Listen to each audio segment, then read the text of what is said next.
Hey friends, welcome back to my channel. We're gonna do a currently inked for August today. I'm gonna use this Hobonichi cover that contains my Good Inkpressions notebook. I wasn't using it for the first half of the year because I was using my Hobonichi A5, but I think I'm coming back to this notebook again. So this will be exciting. We have a ton of fountain pens inked up for this month. I told myself I'd make a more conscious effort of using my stationery. So we are going to use this washi tape from the Coffee Monsters Co. It is from her Q3 subscription this year. It's very dreamy and light and it makes me happy. It's a very soothing blue. So I'm gonna use this. It also came with a washi cutter. She calls it washi card, but I'm calling it a washi cutter. And it's super cute. I guess she's been including these in the subscription this year.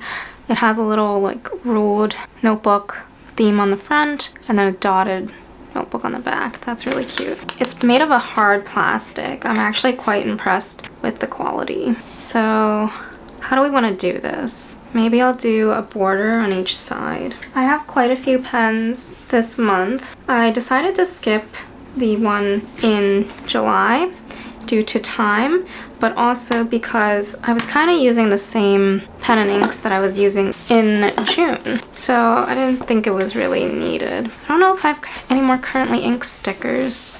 So I'm just gonna use my Ohuhu marker. This is the Poop Pen marker in a 27 process blue. Currently inked. What is this? August 25. Nice. So we're just gonna go through all the pens. This is the Superior Labor Case pen roll that I have. I don't think I've ever shared it, but it is my Yoseka one and it has aged beautifully. It's the Superior Labor collaboration with Yoseka that they did a few years ago. I decided I'd do something a little different with my pens as well because since I have so many inked up and I'm starting to get a little tired of them, I'm gonna expel ink from the ones that I can instead of swatching straight from the bottle. This way I won't feel as bad for, oh wow, that's a big swatch though. I won't feel as bad emptying these pens. This one, I think this one was, I can't remember if this is Giant Sunspot or Super Giant. I hope I wrote it. Hold on. Am I gonna cause a disaster? I have my notebook that I write down every pen and ink combo in, or I try to. So this one is actually Giant Sunspot. So we have an Esther Brook SD in a medium nib with Colorverse Giant Sunspot. This is the one from the 2024 inkvent, which I'm kind of upset that they don't just release all the colors. I don't see the point in making them for the inkvent and not releasing all of them. I mean, they have enough ink releases. They might as well just add more, right? This is a Mahjong A1, so it doesn't have the clip. I know what this one has. It's the Stipula Calamo Black. And I actually have quite a few pens inked with this ink because if you watched my Just Go Sketching video, I was testing out fountain pen ink in his, what are those called? The water pot, and I poured a whole thing, not the whole bottle, but a good amount of the Stipula Black ink into that ink pot, and then I didn't want to transfer it back into the ink bottle because I didn't want to contaminate anything.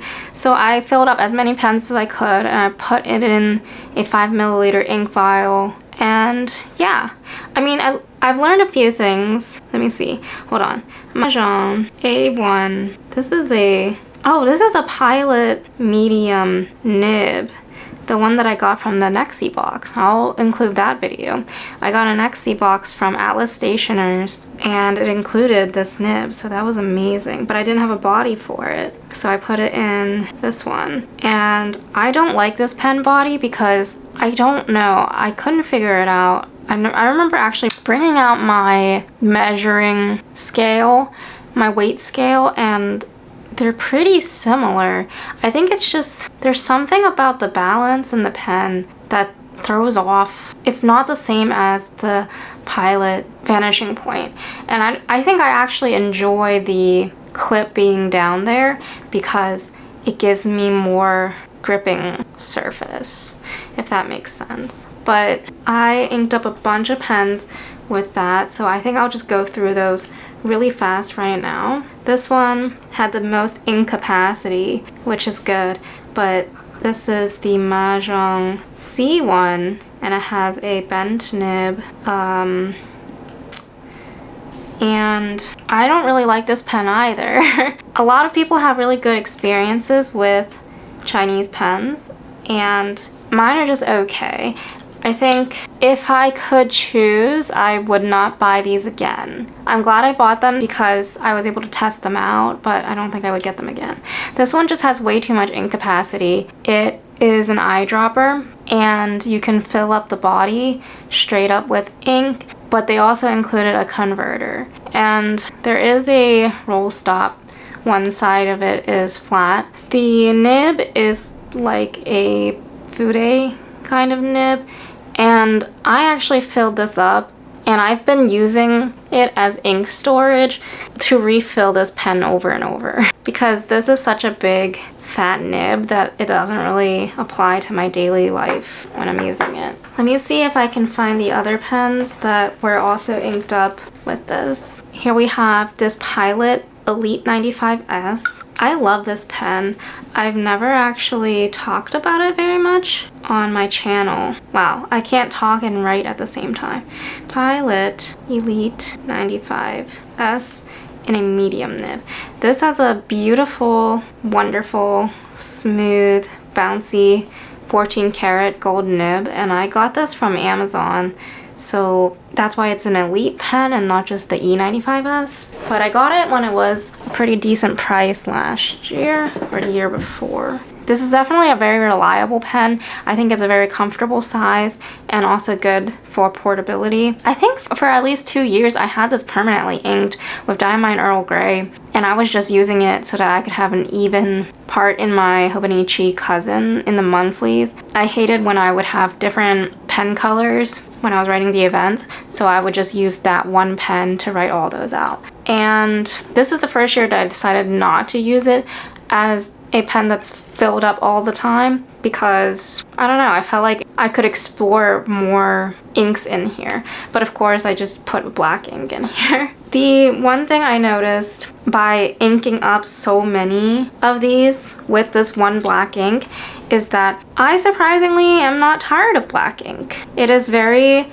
reliable and standard and it makes me happy. There's no fuss and it's kind of like you don't have to make any decisions that day. You just pick up your pen with the black ink and you write. So that's what I learned. I probably won't buy any more black ink bottles for now, but if I needed to pare it down to one color, oh, actually, I would probably choose green, but I think black is very nice. It's just, I don't know. I didn't like black ink when I had gel pens, but in fountain pens, it just makes sense. Is this a Mahjong 2? Yeah, Wonkai Mini. I haven't used this one in a while.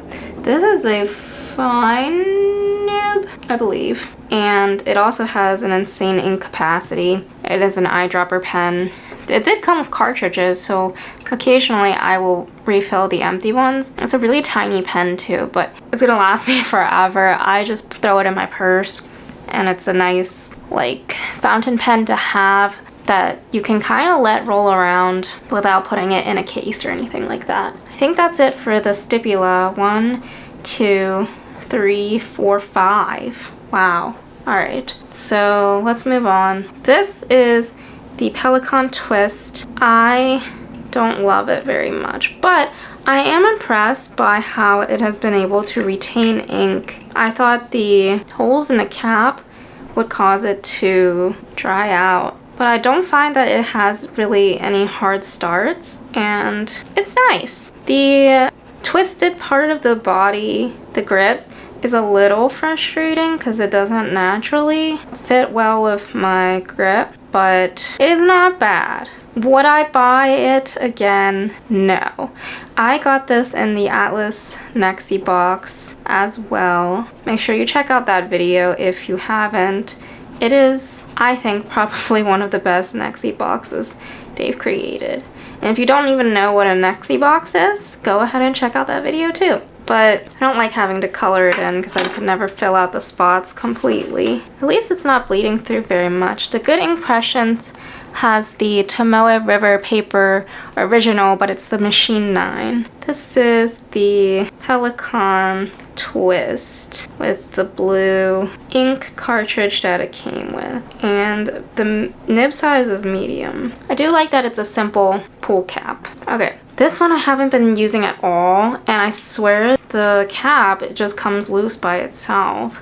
And it's a very long and awkward pen, but it is the Sailor Fude de Manon that I got at Atlas Stationers when I was there in person. And I just went and plugged in the ink cartridge that it came with. So this is probably Sailor Black. It came with 2 ink cartridges, so you can actually put one in and store another. How cool is that? If you are an artist, this has enough line variation for taking it out and about with you. Sailor Bude de Manon. I don't know if this is the 45 degree. Is that correct? I don't remember. It's in the 40s. And then Sailor Black. Like this Mahjong, I have discovered over the years that I actually do not like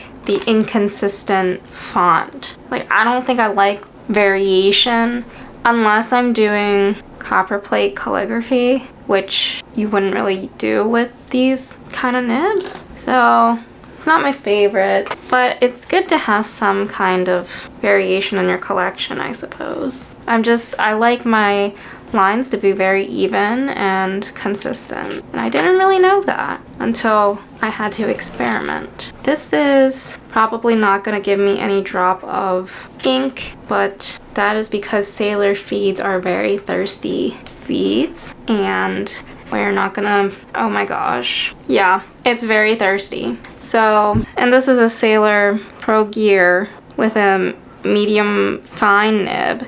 So that'll take forever to scribble in. But I actually have another pen inked up with this ink, so we're gonna do that one instead. This is Pilot Iroshizuku. I always get the name mixed up, so I'm gonna bring out the bottle. Murasaki Shikibu. I need to look up what that means, or if you know what it means, drop it in the comments below to save me some time. This is a good ink for this pen. This used to write not very well when I first got it, but over time the nib kind of fixed itself, which I'm very grateful for because I wanted to get it fixed. So I had reached out to Pen Boutique where I had bought it from initially, and they told me that it would take some time and I would have to ship it to them, or no, I would have to ship it to Itoya, and then they would ship it out to Sailor in Japan, and then I would be responsible for shipping to California and also any additional costs that wasn't under warranty. And I decided it might have not been worth that, but I was contemplating it, and then I just procrastinated and never did it. So it kind of worked out because it writes better now. It has a beautiful shimmer on the body,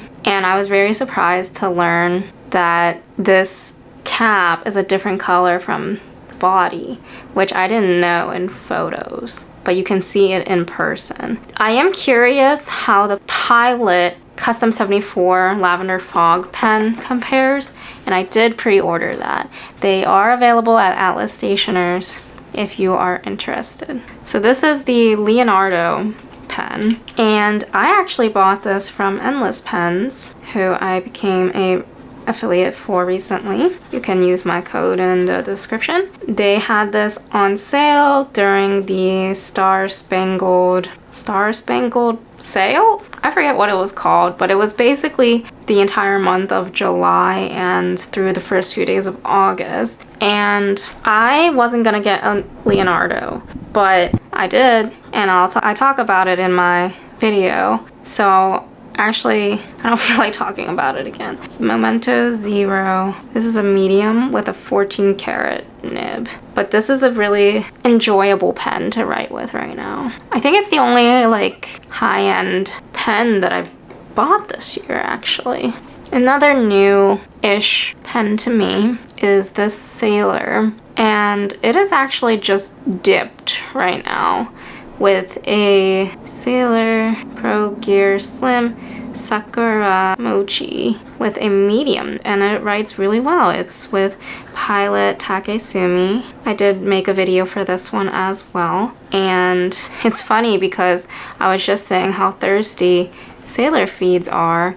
This is from the dip that I did, the dip test that I did during the video, and it still hasn't even emptied. Isn't that crazy? And I've used it. I've used it to plan a whole week in my Hobonichi weeks. So I thought that was interesting. And maybe after this scribble, it'll run out a little bit. But sometimes I swear sailors can hold a whole converter's worth of ink. It's a gorgeous pen. I'm really glad I got this because the green is divine. It's looking pretty bland, so let's jump into Benu. This is a Benu Talisman, the Sakura Cherry Blossom exclusive from Gold Spot. I got it about 2 years ago. I'm pretty tired of the ink in here because for some reason it didn't write that well, even though I feel like I never really had problems in the past.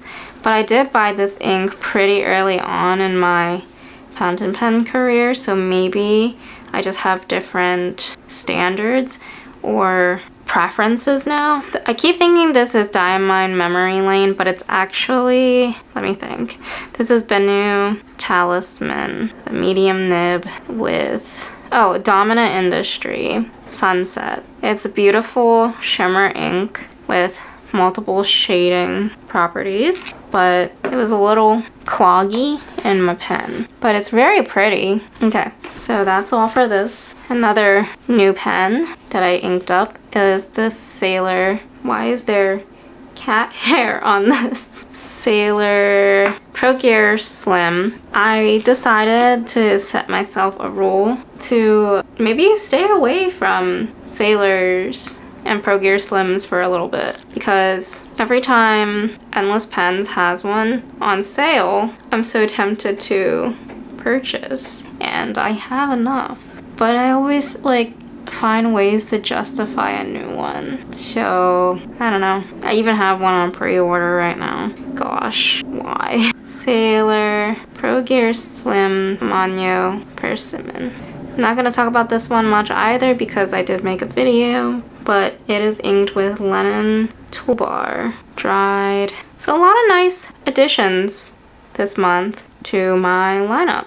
Got to finally ink up some pens. It's looking pretty dull, but I hope it gets better. It's because all the black, I think. My Quirky Leaf Esterbrook SD. This one has a shimmer ink in it. I like to put my shimmer inks in my Benus and my SDs because it seems like they can handle them, and they're also decent steel nibs. So Esterbrook SD Quirky Leaf. This one writes better than my Botanical Garden one, and I also like the colorway a lot more. Quirky Leaf with mine. Best wishes. This one is the full-size bottle from the advent calendar from 2022, I believe. And that dollop of ink, I know it makes it look like it's black, but it's actually a nice dark green with some shimmer. And it writes pretty smoothly.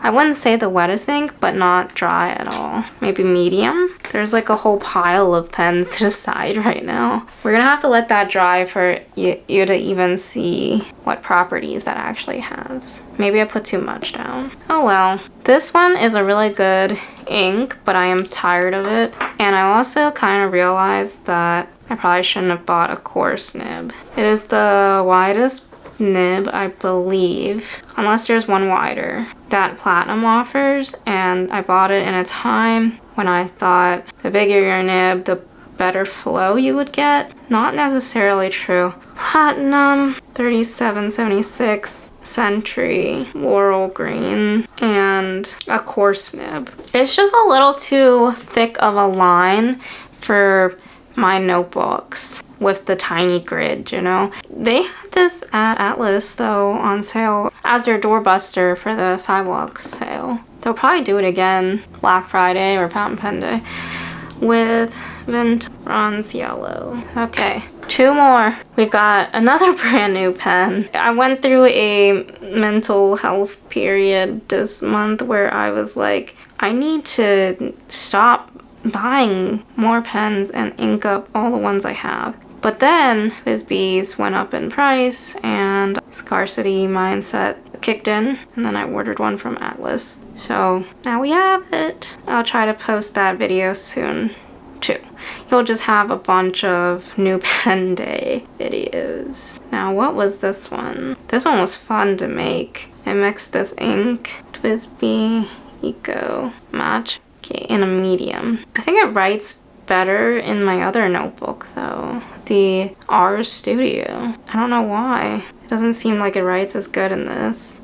I also felt that way in the other notebook I was testing out. Was it the Midori? I can't remember now. But it feels tighter, like the tines somehow feel tighter. I don't know. Apple Teeny crossed with... See, why was that a hard start? Is it the texture of the paper? I've noticed that some pens, they only write very, very, very well on number 7, machine number 7, old server paper. Tier Nishi Nostalgic Honey. This one feels like it's not really going on the page very well. Like it wants to just glide off of it, which is kind of annoying. I have to press harder for a little bit of ink. Like, but I'm not bending the tines. It's just kind of putting more pressure into the page. Could be the ink. Is that it? No, we have one more. I'm surprised it actually fit in this. Am I missing some? Hope not. Okay. Yeah, do you see that? The feed drank all of the ink. So of course, here's another Sailor. This one is an interesting ink because it's a new to me brand. And the ink itself, I think the brown is a little too red for me. But it's not bad. It's not the wettest ink, but it's not dry. I'd say it's moderate. This is a Sailor 1911L with a broad nib. It's a pretty smooth. I swear their broads are like not the same as their mediums and fines and stuff because they just write more like other smooth pens. Let me see if I can find the ink name. Here we go. This was in the video with my calico pen, my glass nib pen, Kasam Chestnut Brown. I don't know why I have so much trouble remembering that, but that's all. Alrighty, how many do we have? I'm ready for September and fall colors, I think. We've got Esterbrook 1, 2, oh my gosh, 3, 4, 5, 6, 7, 8, 9, 10, 11, 12, 13, 14, 15, 16, 17. 17 currently ink pens.